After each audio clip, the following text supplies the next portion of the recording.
ऐसा लगेगा कि आप एक सुबह उठे और अखबार खोलते ही आपको कोरोना की तीसरी लहर की खबर मिल जाए। अब आप कहेंगे कि हम तो सपने में भी नहीं चाहते कि ऐसा हो, पर आपके चाहने न चाहने से क्या, जिस तरह से देश में लोग लगातार सैर पर निकल रहे हैं बिना मास्क और सोशल डिस्टेंसिंग के, उसे देखकर तो लगता है कि जल्द ही हम सबकी लापरवाहियों से तीसरी लहर आने वाली है। आज मैं अपना इंट्रो तो ज़रूर दूंगी, पर आपसे इस बात की रिक्वेस्ट पहले करना चाहती हूँ कि प्लीज़ घर पर रहे, ज़रूरी काम के लिए ही बाहर निकले और भीड़ भाड़ वाले जगहों पर जाने से बचें। हम सबकी एक लापरवाही हमें वहीं लाकर खड़ा कर सकती है जहां हम 2 से 3 महीने पहले खड़े थे। नमस्कार, मैं हूं सौभाग्य गुप्ता और आप देख रहे हैं खबरपीडिया। आज मैं किस टॉपिक पर बात करूंगी ये तो आप समझ ही गए होंगे, तो इस वीडियो को एंड तक ज़रूर देखें और वीडियो में थोड़ा कुछ भी अच्छा लगे तो इसे लाइक शेयर कमेंट ज़रूर करें और हमारे चैनल को अब तक सब्सक्राइब ना किया हो तो इसे सब्सक्राइब ज़रूर करें और बेल आइकन दबाना ना भूलें। जैसा किसी प्यासे को पानी मिल जाए, किसी भूखे को खाना मिल जाए, कुछ ऐसा ही एहसास पहाड़ों पर उमड़ रही लोगों की भीड़ को देखकर हो रहा है। लोगों की दलील है कि गर्मी बहुत है, इसलिए पहाड़ों का रुख किया। चलिए माना मैदानी इलाकों में गर्मी बहुत है, लेकिन क्या हम ये भूल गए हैं कि कोरोना वायरस अभी खत्म नहीं हुआ है। भीड़ कोरोना संक्रमण की कड़ी को मजबूत करेगी, लेकिन ये सब कुछ जानते हुए भी लोग लापरवाही बरत रहे हैं। हाँ, तो आपको बताते हैं कि कैसे कोरोना की मार से बेजार हुए हिल स्टेशन आजकल गुलजार हो रहे हैं। कुछ जगहों पर तो आलम यह है कि सैलानियों के पहुंचने से वहां ऑक्यूपेंसी 100% तक पहुंच गई है। होटल्स पैक हैं, पार्किंग फुल है। यही नहीं, हर कोविड प्रोटोकॉल की लोग धज्जियां उड़ाते नजर आ रहे हैं। चाहे शिमला हो या मनाली, नैनीताल हो या मसूरी, लगभग कई टूरिस्ट प्लेसेस पर टूरिस्ट से खचाखच भरे इन हिल स्टेशंस की तस्वीरें सोशल मीडिया पर खूब वायरल हो रही हैं। विशेषज्ञों ने तीसरी लहर की तैयारी के लिए सलाह दी है कि कहीं भी भीड़ इकट्ठा ना होने दे। जो दिख रहा है वो वाकई डराने वाला है।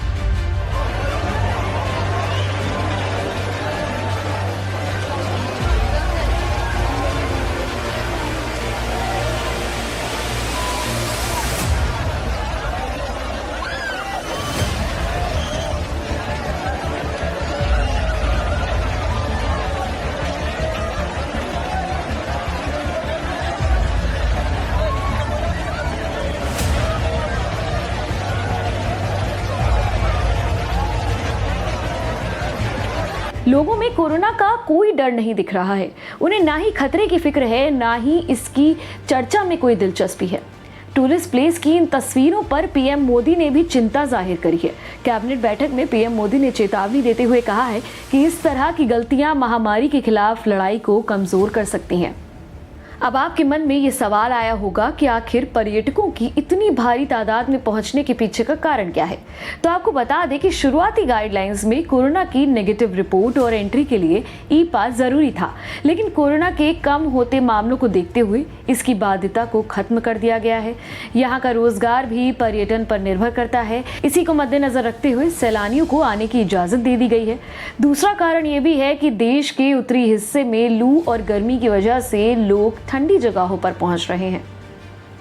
भारत में कोरोना की आई 2 लहरों से ये साफ हो चुका है कि त्योहारों के सीजन में उमड़ने वाली भीड़ कोरोना की लहर को न्योता देती है। ऐसे में अब टूरिस्ट प्लेसेस पर इस तरह से भीड़ लगना तीसरी लहर को न्योता दे रहा है। हालांकि टूरिस्ट प्लेस की रौनक फिर से लौट आई है, लेकिन कई सारे खतरों के साथ। कोरोना वायरस का खतरा देश से पूरी तरह से टला नहीं है। लगातार वैज्ञानिक कोरोना के डेल्टा प्लस वेरिएंट और थर्ड वेव को लेकर सतर्क रहने की सलाह दे रहे हैं।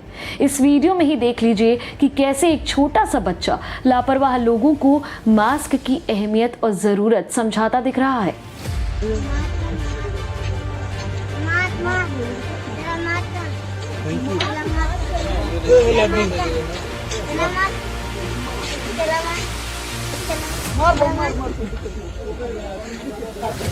तुम्हारा दोनों को मारना है ना, मार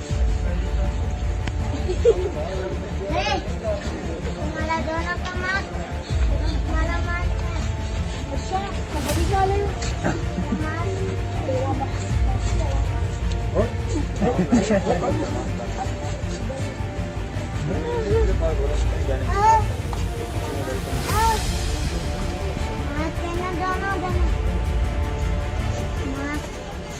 केंद्र सरकार के joint health secretary Lav Agarwal भी प्रेस कॉन्फ्रेंस करके कह चुके हैं कि जिस तरह से लोग कोरोना नियमों की धज्जियां उड़ाकर हिल स्टेशनों पर घूमने जा रहे हैं, अगर हालात ऐसे ही रहे तो दोबारा से ये ढील बंद कर दी जाएंगी।